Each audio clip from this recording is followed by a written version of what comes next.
the attachment specialist here.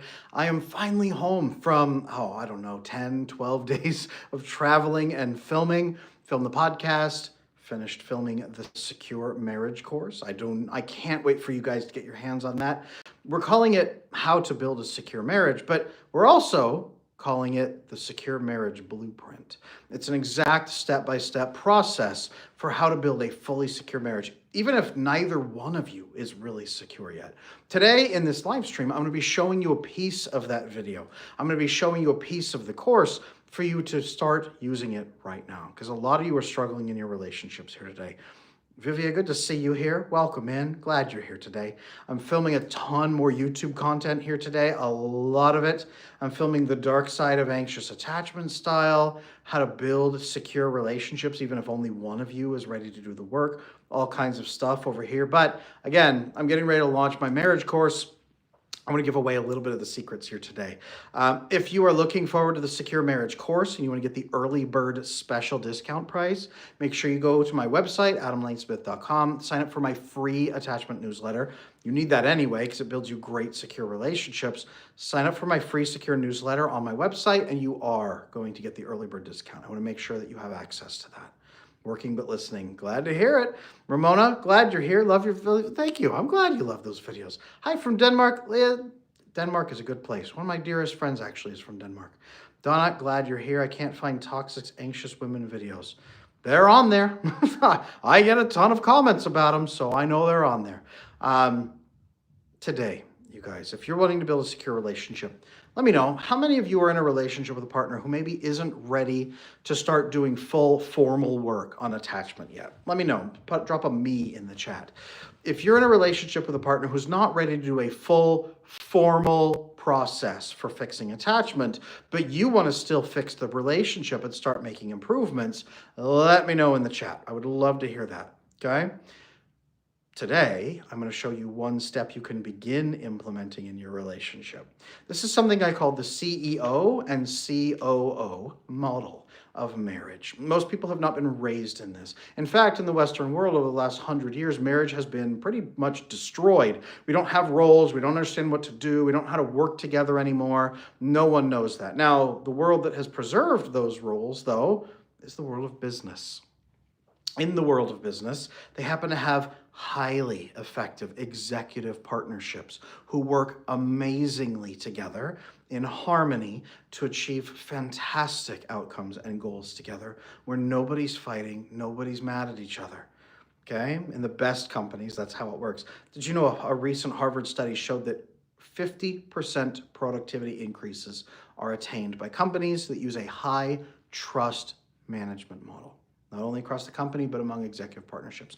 Most of you guys don't know that I also work with executive teams, go in and repair the problems that are happening in their relationships, fix up their issues, all of that. Most of you guys don't know that I do that, but I work with a tremendous number of executives. So what I've done is take the things that work incredibly well with executives in building executive partnerships that are harmonious and peaceful and fruitful for everybody involved, and then build that into a marriage system that really just indicates what marriage was always supposed to be in healthy societies and how you can implement it together.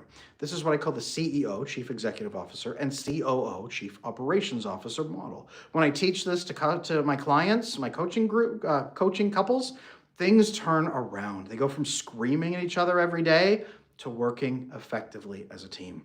I did launch this at my big retreat, the attachment retreat up in Vail, Colorado, but I also have done this, honestly, just training couples on this for years and years and years. This is going to be included inside the marriage course. Okay, you ready to go?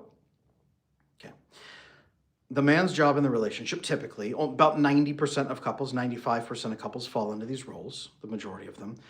About 5 to 10% might invert these roles. So I'm going to say the highest level of most common. The man typically falls into the role of the chief executive officer. This does not make him the boss. It also does not make the wife the assistant or the door greeter or the janitor. It means they are co-executives together, but the man takes the role first as chief executive officer. This means solving problems, which the male brain is largely focused on. Women complain that he's only solving problems. It takes a lot of hyperfixation on solving those issues and facing those challenges. It takes a lot of stress, and so the male system is designed to go into high stress, back off. Go into high stress, back off. The female system shouldn't be doing that. The female system needs a lot more safety and homeostasis. This is why men say they're looking for peace. That's peace to come back to. Women looking for overall safety. You don't really hear a man say, I need to feel safe. Most women don't respect a man who talks a lot about needing to feel safe. That sounds very childish to them, and she'll fall into a mothering role more than often than not. Men need that, and so they need to look into the executive role and then lean into it. Final decision-making comes down to this, but not arbitrary decision-making, okay? Informed decision-making where everybody has a voice. Has anyone been in a company where the executive officer was making decisions against the operations officer, not listening to the day-to-day work, not listening to how systems are running, not taking advisement? Is the worst, most trash system in the world. But we don't throw out the chief executive officer role and say it's stupid and pointless. We say that's a bad CEO. Same thing with the husband. Final decision-making, but it must be informed, consensual decision-making, right? Most women say if he would just make more decisions, if he would just take the mental load, that is the chief executive officer's role. So the man should be fulfilling the CEO role. Now, he needs to be emotionally disciplined at all times. Does anyone have a boss who just runs out screaming at you every time you bring a problem to them? Yeah, that's a bad CEO. Like, how dare you bring me this problem? How dare you blame me for this problem? We don't have a problem. You're lying. You're making it up. We don't throw out the CEO role. We say that's a bad CEO. Same thing, husband, massive emotional discipline, able to receive and listen, able to ask clarifying questions, solve problem, make final decision. Bear the blame, make final decision. Make sense? That's the husband's role. Now, he needs to be emotionally disciplined. He needs to be emotionally intelligent. He needs to be able to ask questions, a lot of questions. CEOs spend most of their time asking questions to understand. Very little are they making statements at people. They are asking for information from their trusted advisors, heads of department.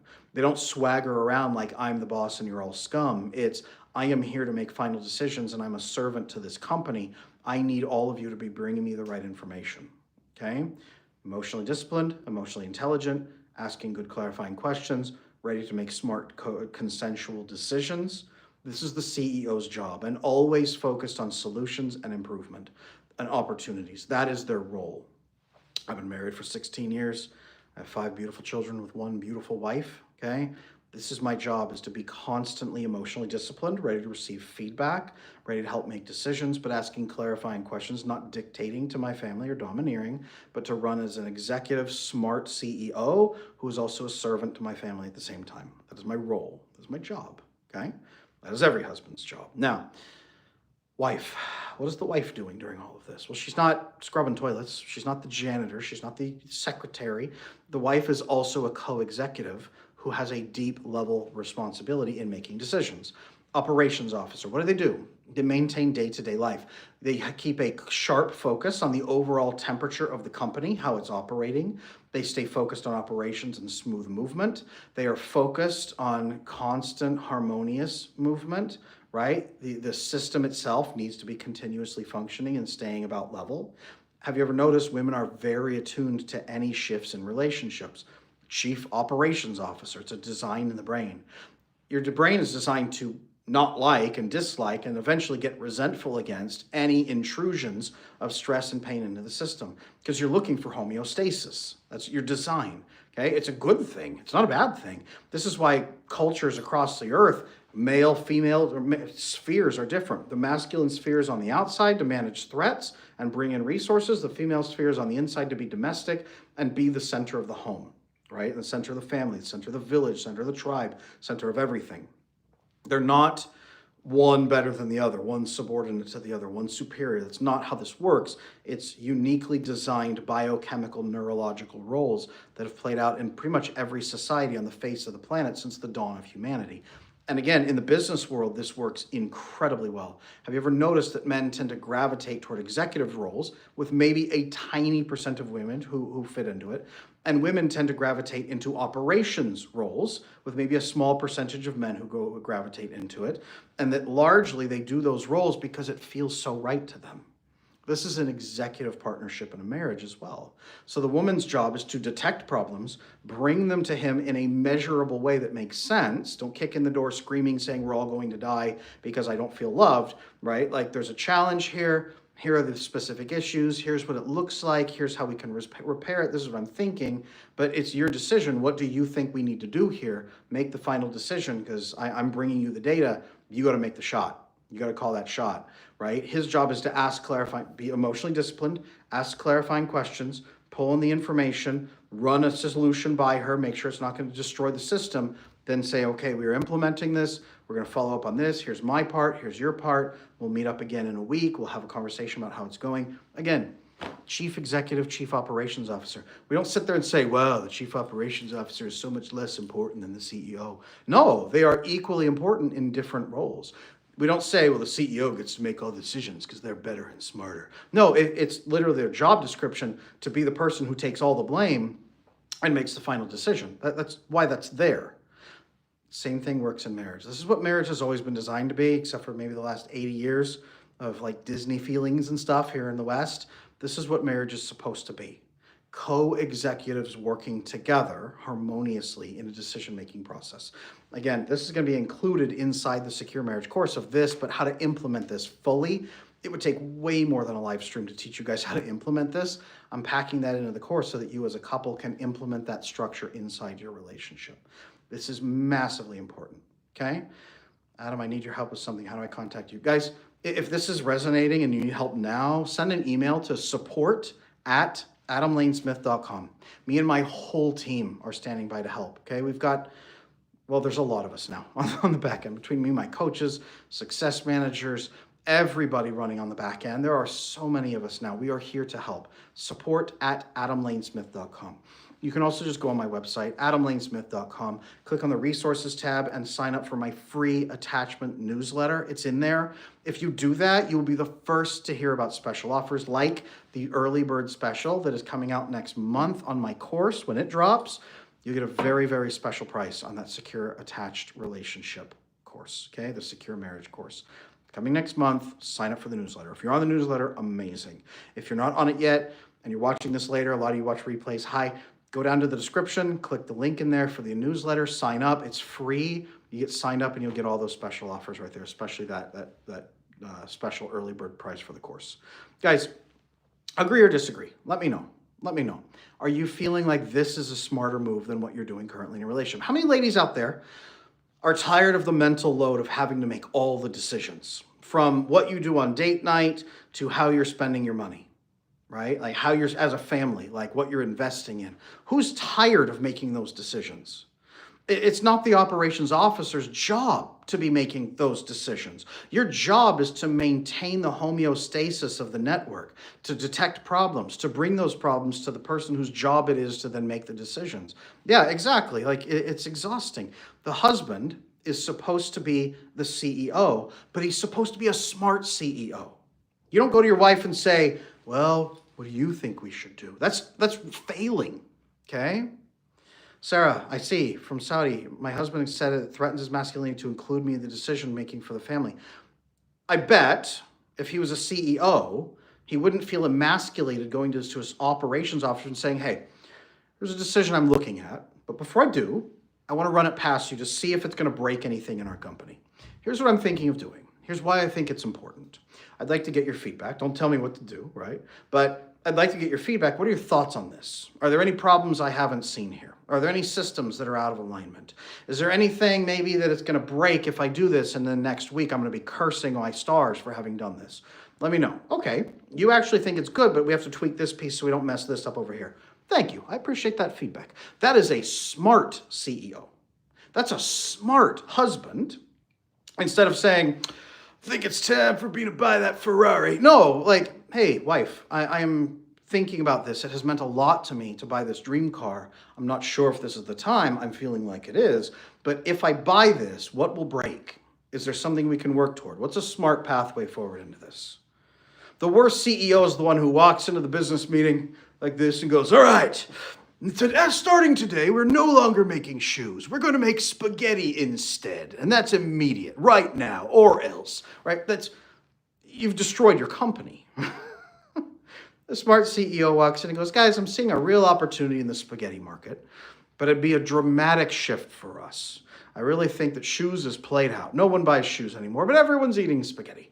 I really think this could be an amazing change, but I'd love to hear from you guys. What are your perspectives? And I don't want to hear, should we do it? I want to hear what would break. What's the disaster points? Tell me the rough points here so I can address them. If we stack up enough bad points, we might have to transition slower. What are your thoughts? Right? You get your points of contact. Let's say a king. Okay, let's say you're a king and you have 5 really smart advisors and it's your turn to make a decision. Okay, and you're like, I'm the king. And your advisors are like, well, sire. And you're like, no. You would emasculate me if you gave me advice.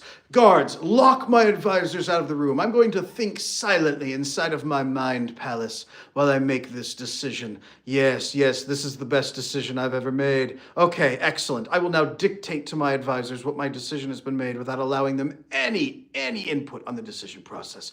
This is the best way to run a kingdom. No, that's not what's going to be smart. You're probably going to be stabbed repeatedly in the night and then buried out in the desert so that no one will ever see you again. Okay? Now, I will say on the other side of this, the woman can't come in kicking in the door, screaming about how everything's a disaster, freaking out, where the husband is constantly caretaking her. That's not a good executive relationship either.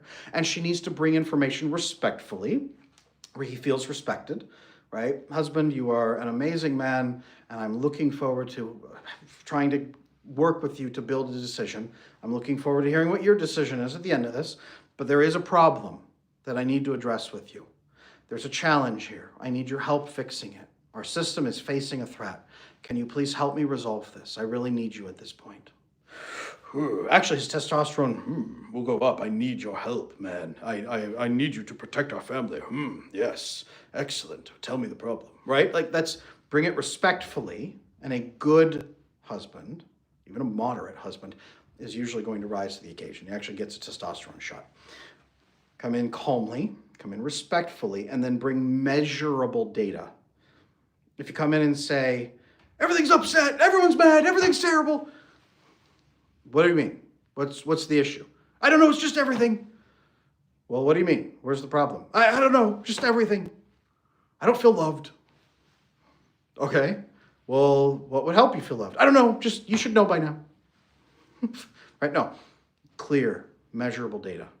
Calm, respectful, measurable data that he can use. It's his job to be emotionally disciplined and calm in return, to be respectful in return, and to ask clarifying questions until he begins to understand. This is what I train husbands and wives into, right here, okay? Ask clarifying questions, present measurable data. As you do this, you build an understanding together. This is absolutely important. Now, what do you do when you're specific and they shrink? It really depends. A lot of times I have to work with husbands to become men and actually make decisions instead of being really, I'm trying to think of a kind word to use, instead of being essentially terrified of responsibility. If you take a dude who's used to like running a one-man hot dog stand and then you put him in charge of a 1,000 person company, and he's now the CEO at the very top, and he's not used to making decisions, and now everything feels life or death, and he's terrified, and he has low self-esteem. He's just going to get absolutely petrified, paranoid, lock the door to his office, close the blinds, hide under his desk, and get drunk. Like, that's what he's probably going to do. So training men into these executive roles, these are skill sets that men need, and they need to understand what they can do and how and when and why, and what the cycle of blame will look like if they get it wrong, how working together is effective. So a lot of it is just training men into that, to be honest with you. But these are all skill sets that we just have to learn.